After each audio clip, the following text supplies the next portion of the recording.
Hey, y'all, I'm Bud Elliott, and this is my college football summer school series on Cover 3. I bring on the team experts from the 24/7 sports staff and ask them the questions I care about. No fluff. Which players will be toughest to replace? What position groups are sneakily better or worse than I realize? We get you the scoop on each team in 20 minutes or less. Let's go. Hey guys, Bud Elliott here, and I'm back again with another edition of my summer school college football series here on the Cover 3 podcast. And today, we're talking a big one. That's Penn State. To do it, I'm going to bring on my friend Daniel Gallen of Lions 24/7. Daniel, welcome back to the show, man. Thanks for having me, Bud. I'm excited to be back. Another excellent season for Penn State, 11-2. Power ratings backed it up. They weren't super lucky or anything to do that. Legitimate top 10 football team. I have to imagine the mood in Happy Valley is pretty good entering 2023. There's a lot of excitement around this team. I think you looked at how last year ended with a win in the Rose Bowl, going 11-2, and then on top of that, getting a lot of valuable defensive players to decide to come back. They weren't hit hard by the transfer portal. They made some good additions around the edges, some interesting 2023 recruits coming in. I think that Penn State really entered the offseason well positioned to take a big step once we get to the fall. Let's start on the offense. It was a top 35 type unit last year, if you adjust for opponent, which is a good offense, but it's not very good or great level last year, and has some room for improvement. They do lose Sean Clifford. He was kind of solid and steady for most of his career, and now they get on Drew Aller, and I know he's not as proven as Clifford, but I don't know. Like, there's some chances this is not a drop back. Yeah, you're sacrificing. You kind of knew what you were going to get out of Sean Clifford, but you knew where that ceiling was. And with Drew Aller, I think the ceiling is much, much higher. Obviously, a 5-star recruit out of Medina, Ohio. 24/7 Sports is number one quarterback in the class of 2022. I saw him walking around this weekend at Elite 11.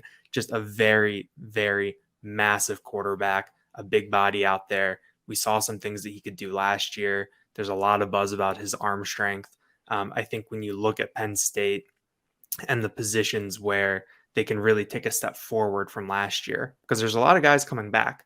You look at that defense, all three levels, you're getting valuable contributors back. The offensive line, you're getting a lot of those contributors back. Running backs, Singleton and Allen are back. Tight ends are back. Quarterback, that's where you have the big change. Wide receiver too, which I'm sure we'll get to. But all eyes are on the quarterback. I think that Drew Aller is really ready for this moment. He seems to have a really good command of this team. There's been some talk about a quarterback battle between him and Beau Pribula, but I think that it's all pointing to Drew Aller being, back there September 2nd against West Virginia. And I think there's just a lot of excitement with what he can do because of that arm, because of that athleticism. And he's just a talent that Penn State hasn't really had back there in a long time. I mean, the ceiling there is sort of, and you hate to make this comparison, but it is sort of Josh Allen-y, right? With the velocity he has and the size. His success rate on dropbacks was almost the exact same as Clifford, and yet Clifford had a much higher completion percentage, which tells me like he's throwing the football down the field more and hitting those at a higher rate. Obviously, with Clifford's a little more game manager type, and obviously that might bring some more inconsistency at times, but also like a higher ceiling, like you said. I'm really excited to see where he can take this offense. He does have two special. We don't talk a lot of running backs on the summer school series. And like most of them are pretty replaceable. If you look at the NFL, like usually one or none gets drafted in the first round unless you're the Lions. But I mean, Singleton and Allen seem like a really special duo here, and that's got to be a focal point for this offense going forward. Definitely. I think that last year went about as good as you could have hoped for with having two freshman running backs back there. You talk about, Penn State, how they've developed the running back position and what these two guys mean. A year ago this time, you had 5 scholarship running backs at Penn State. By the end of the year, Allen and Singleton were the only two that were healthy. At this point, they're the only two left from that group. Everybody else transferred out. I think that the writing was really on the wall about what those guys are capable of doing. And then beyond that, they really backed it up. But I think that as two players, they complement each other really, really well. Nick Singleton, he was the 5-star, the in-state kid, and he was really the home run hitter. I mean, you saw it when in that Auburn game last September where he got out into the open field and he was running away from those guys. He showed that he could run over guys. And as the season went along, you really saw his development in terms of his patience, of not trying to bounce everything outside, being willing to go in between the tackles, waiting for blocks to develop, setting things up a little bit. And I think that that's something that he actually learned from Katron Allen. Katron Allen came in and he had the nickname Fat Man when he got here because I think he was announced at 225 pounds on signing day. He was down to 201 at one point this season. He's back up into I think around 217 now. He's really redone his body, but the patience, I think, is really what defined him more than really any physical aspect. He was really able to wait and see when those holes would develop. He was just able to get right through them into the second level. He was really, really fun to watch. He didn't look like a freshman the way that he would let things go on the field. And I think, player retention in this era of college football is everything. And to get Katron Allen went to school in Florida at IMG, is from Virginia Beach, to get him to stick around, for another year to keep this, core of their backfield intact was really, really big. And it's great for someone like Drew Aller, where he comes in, first time starting quarterback. He's going to have, maybe the nation's best running back duo behind him. Certainly. And a pretty decent offensive line to run behind. I feel like their O-line there at Penn State's been improving on an annual basis. And you get Olu Fashanu to stay as opposed to going to the NFL draft. Now, I don't know if I buy the whole top 5 selection if he had actually left this year, but the guy's younger than grade level, and I'm sure Penn State fans are thrilled to have him back. They took a step last year. Are you projecting another step this year, or is it more status quo? What's your read on this room? Yeah, there are some moving pieces as we go into this year. The center, Drew Scruggs, left, was a day 2 pick in the NFL draft, which good for him. He overcame a lot at Penn State in terms of injuries and things like that. So you're losing your center. And last year, Penn State really elevated their level of play on the offensive line, but they used so many different combinations. Olu Fashanu missed the last third of the season. Landon Tangwall, who was the starting left guard, he got hurt in the middle of the season. Sal Wormley, who was the starting right guard, he was in and out of the lineup.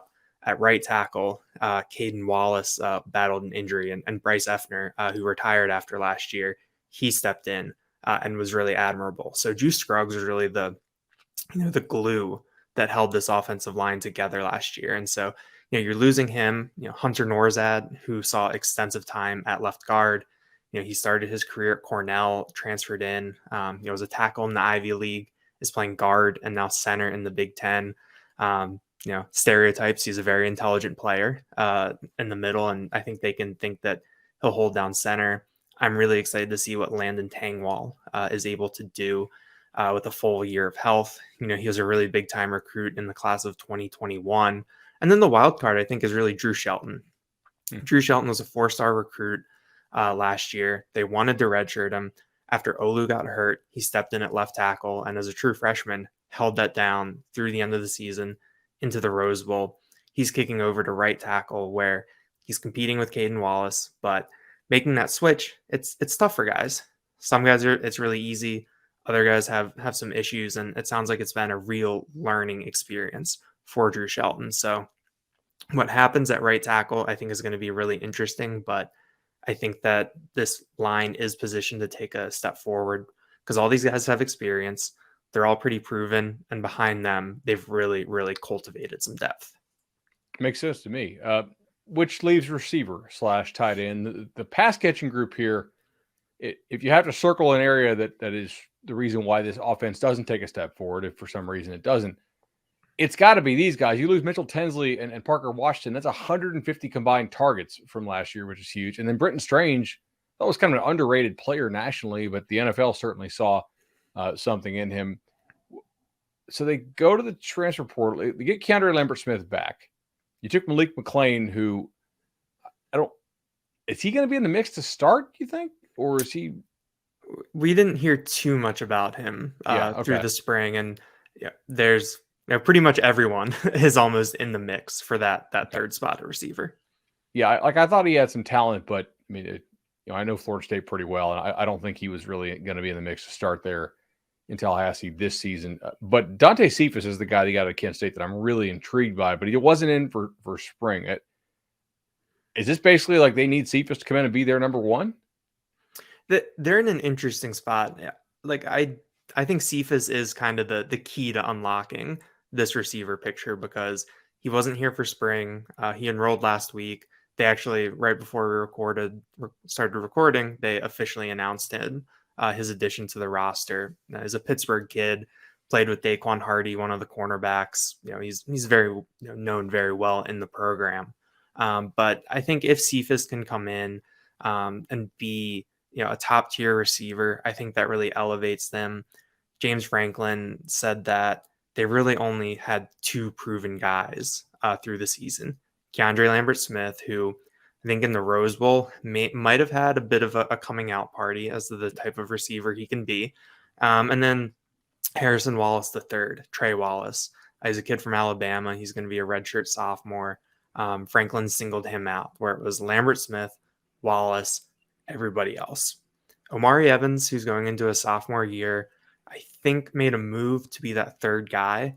But after that, it's just a really kind of, I don't want to call it a mess, but there's a lot of guys, fighting for playing time, and a lot of younger guys too. They're going to have including Evans, they're going to have 5 second-year wide receivers, 4 guys who didn't burn their red shirts last year. I think Caden Saunders is really someone to watch.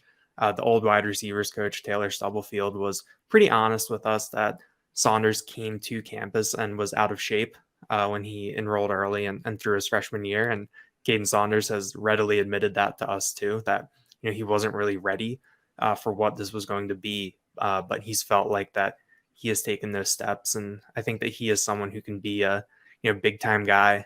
Christian Driver, son of Donald Driver. He started last year as a cornerback, made the switch late in the offseason, and has been a full-time wide receiver.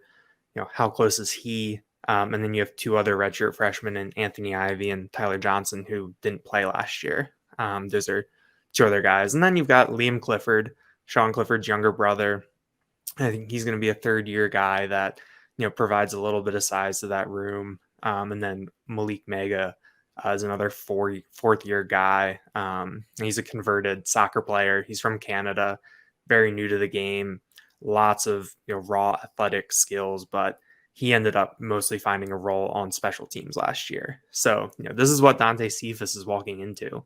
And I think that there's a real opportunity for him to make a move and be in that top 3, to be in that first group that they roll out there against West Virginia.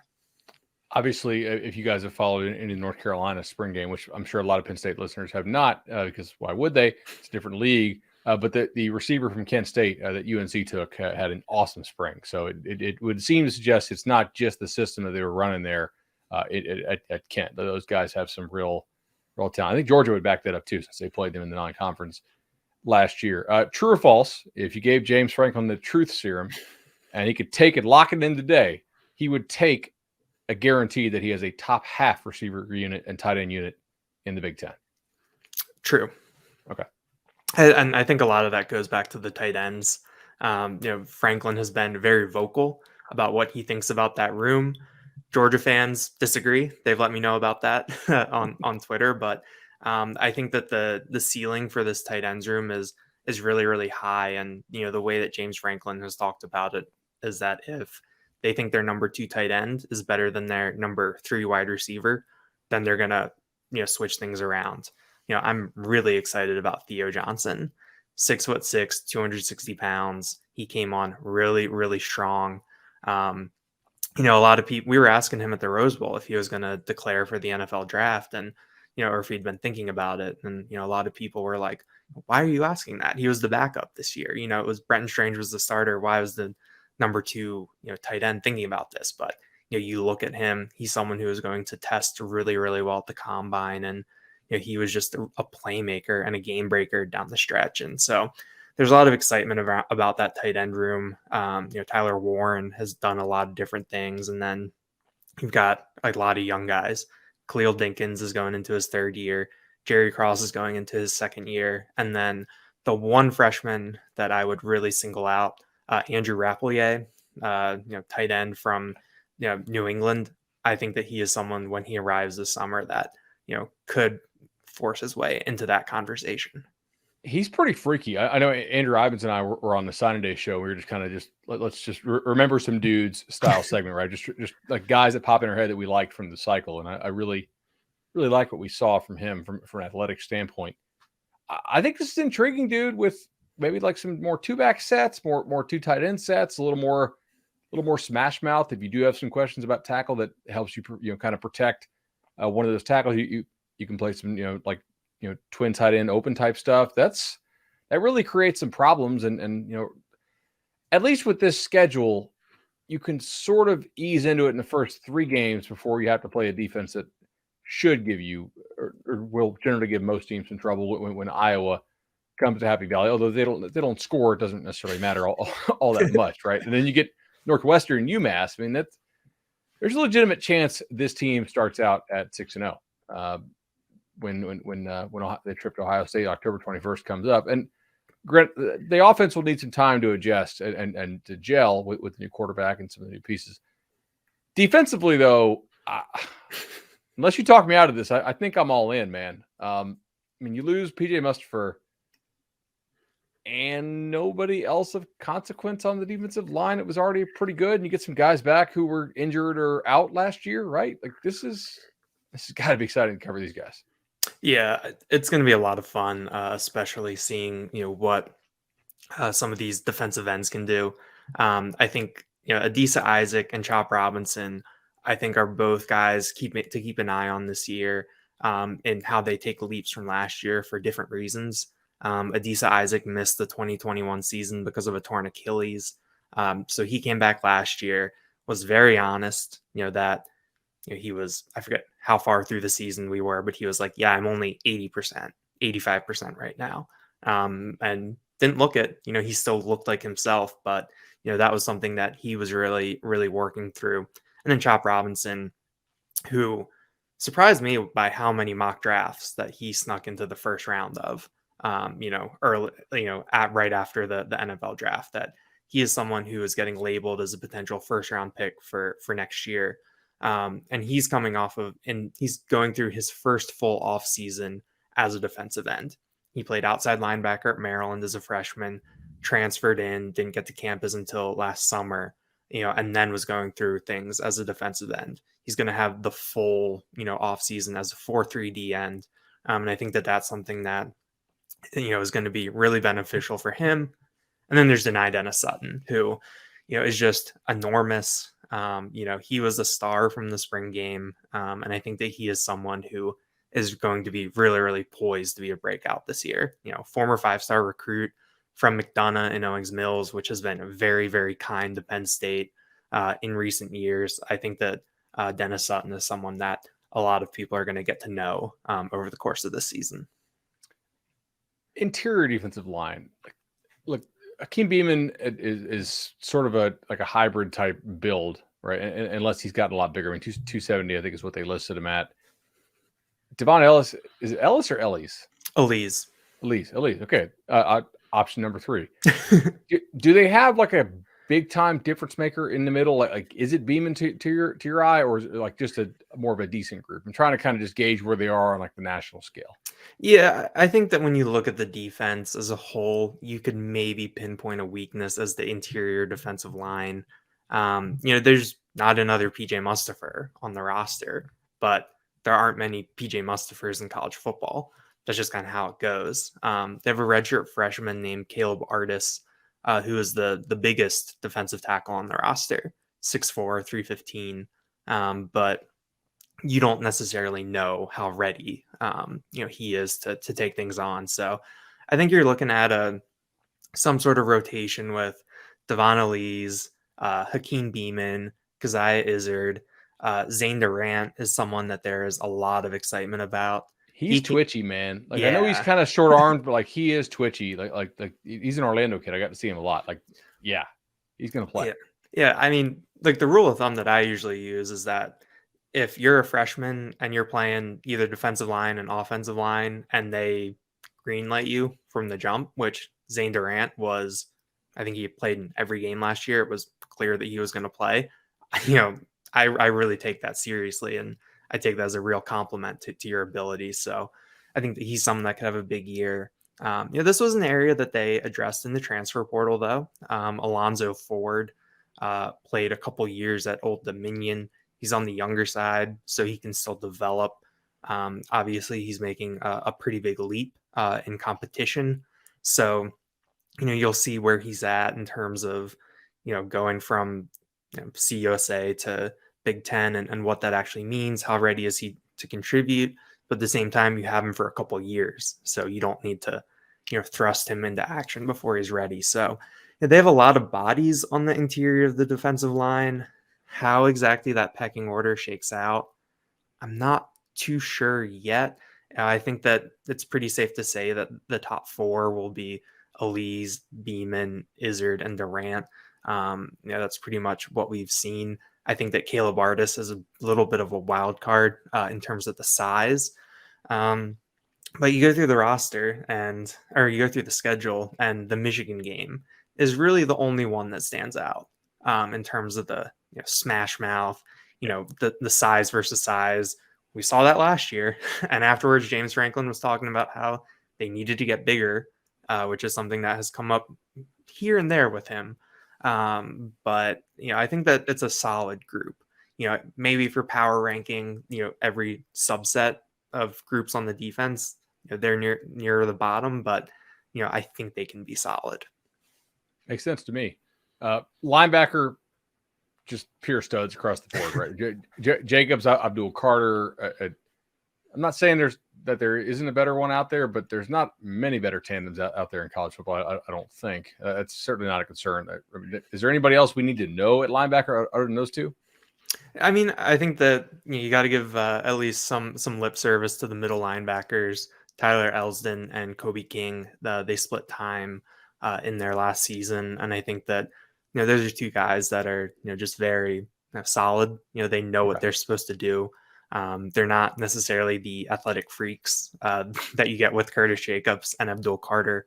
Tony Rojas, though, true freshman, early enrollee from Fairfax, Virginia. He made a lot of noise this spring. I think that when we got out of spring, he was the guy that we might have heard about the most. And I'm very interested to see how he kind of finds his way onto the field, because Penn State's returning. They return a lot at linebacker. You have your top, basically your four starters. Dom DeLuca was a former walk-on who got a scholarship. He was a backup at the Sam, key special teams guy. Also saw time on the field. Keon Wiley redshirted last year. He's someone that I think there's some expectations for. But then Tony Rojas came in and added, I think, 29 pounds over the course of the spring semester. And according to the teammates and according to James Franklin, didn't lose any of that athleticism. He was a stud running back in high school. He was the Washington Post All-Met Offensive Player of the Year. And they've said that he has that running back vision at linebacker, and that is something that has really helped him to make plays. So, I think Tony Rojas is someone that is going to force his way onto the field. You have two other freshman linebackers. Tamir Robinson was here in the spring, and this is the most extensive football he's played in a while. He battled some injuries near the end of his career as a high schooler in Pittsburgh. And then Kavion Keys, another Virginia linebacker, was a top 247 guy who's arriving. And I think it's something that, gets reminded to us sometimes. Abdul Carter and Drew Shelton were two guys that played really key roles for Penn State last year. Neither guy was on campus until the summer. That is scary for opponents. In the secondary, you do lose Joey Porter Jr. and Jair Brown, who are both, I thought, really, really good college football players. Got a lot of experience behind them, and you got some existing guys who are probably going to turn out to be studs or are already really good players. Do you project a drop-off here, or can they do status quo, or am I totally off base and kind of leaning with a downward trend? Is this have a chance to be better? It's hard to say that a group that loses Joey Porter Jr. and especially Jair Brown, because Jair Brown just did so much. It feels tough to say that the group can be better, But I think that this group as a whole, in total can be just as good. Johnny Dixon is someone who I think is really, really poised for a big year. We saw it a little bit last year where he was playing on the outside, he was playing on the inside. There's a pretty long stretch of the season where he was leading the team in sacks, just because the up front hadn't really gotten going yet. And he was, Manny Diaz was using him off the edge, moving him around a little bit. I think that he's someone who could potentially step into the Jair Brown role of being moved around the defense, lining up, blitzing from different directions, playing up and run support. And then you're bringing back Gallen King for another year, who is preseason All-American. Joey Porter Jr. was supposed to be the first Penn State defensive back drafted in the first round ever. That didn't quite work out the way we expected it to. But now it's going to be, okay, is Gallen King going to be that guy? Because, I think that he is that good. He saw a lot of balls thrown his way last year because of Joey Porter Jr., and he was more than up to the task. He's one of those guys who's got the confidence, got the swagger that you want to see back there. And then just the rest of the cornerbacks, Daquan Hardy's played a lot of football. Cam Miller is someone who I think the staff is really, really excited about taking that step forward. And then Elliott Washington, early enrollee from Florida, really, really big kid.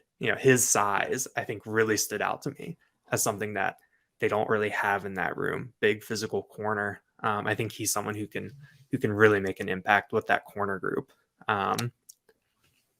Question for you here, and you mentioned it, Manny Diaz bringing Johnny Dixon off the edge with the loss of Brown and Porter, and it sounds like there's a lot of reason for Penn State fans to be pretty optimistic about this unit.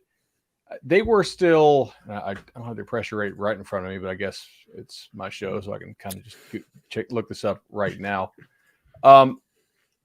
My question basically is last year they were still, they blitzed a lot still. Now, maybe not quite as much as Manny Diaz did at times at prior stops. And they got incredible pressure. Like I know Connolly had him at number 4 in the nation in pressure rate created. And a lot of that, they did blitz quite a bit.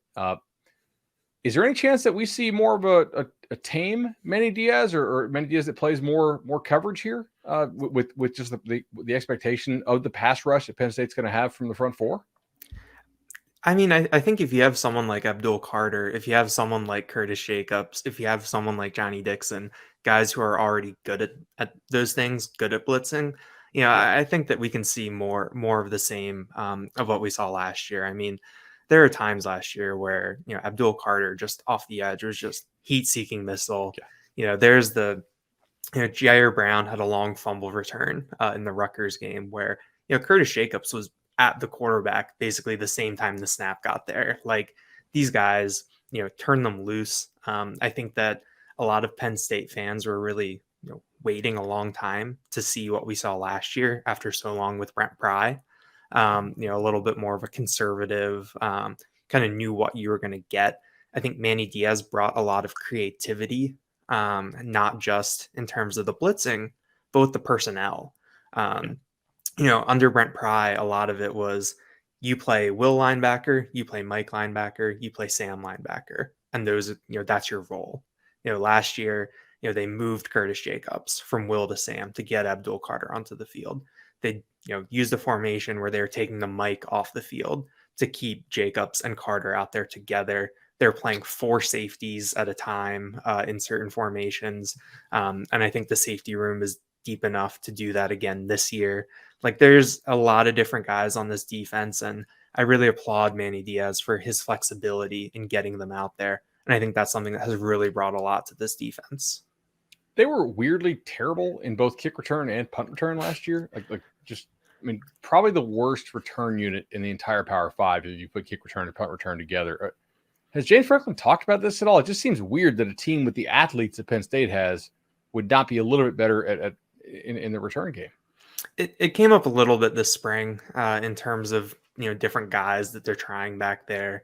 I think that this is an area where some of the freshmen coming in could maybe find a foothold because that's you're running that balance with some of these some of your veteran skill guys. Nick Singleton was returning kicks last year. Katron Allen was as well, and those are 2 guys that could be game breakers. But then how often do you want to have a guy like Singleton back there in that situation? But I think Elliott Washington is maybe someone to keep an eye on. He did it in high school. It was very successful in Florida. We've heard a lot about the speed of Daquan Hardy this offseason, and he got a couple looks back there with the kick return group. I think that for a team that has a lot of strengths right now, and you kind of go into the offseason, go into camp, and you're trying to think, all right, what are the question marks around this team? I think that when we get into August, those return spots are going to have a lot of scrutiny, a lot of attention on them. Absolutely. So I'll get you out of here with this one. Really appreciate the time. Lions 247, Daniel Gallen joining us again. The best source, absolutely, on Penn State. They do a tremendous job. Other than quarterback, because it's kind of like the G code answer, where's the spot on this team where the drop off between the starters and the backups is the biggest? I think wide receiver has a lot of the question marks, and I know that you can kind of tie that into quarterback, with a little bit where one can make the other look look pretty good. But I think that just because you have so many guys that are unproven, so many guys that have not played much football, are behind that group, and even in that starting group, Dante Cephas and Keandre Lambert-Smith have both played a lot of football at this point, but guys like Trey Wallace and Omari Evans haven't necessarily played a lot of football, and those are guys that are really going to need to step up. I think that there's a lot of warranted excitement about both of those guys. Trey Wallace is a freaky athlete, and then Omari Evans is a sub 4.4 type guy who played quarterback for his entire career in Texas and goes in and burns his red shirt right away in his first full year as a wide receiver. So, I think that you need those guys to take steps forward. You had the coaching change there this offseason with Taylor Stubblefield out, Marcus Higgins in. You just have, I think, a lot of questions that kind of pile up there. But I think that the talent is there. I think from this pool of guys that you've assembled, you should be able to find the 4 or 5, hopefully 6 that can contribute. And if you can, I think that really does, does wonders for what this offense could be. Daniel Gallen, Lions 24/7. Appreciate the time. Thanks for having me, Bud.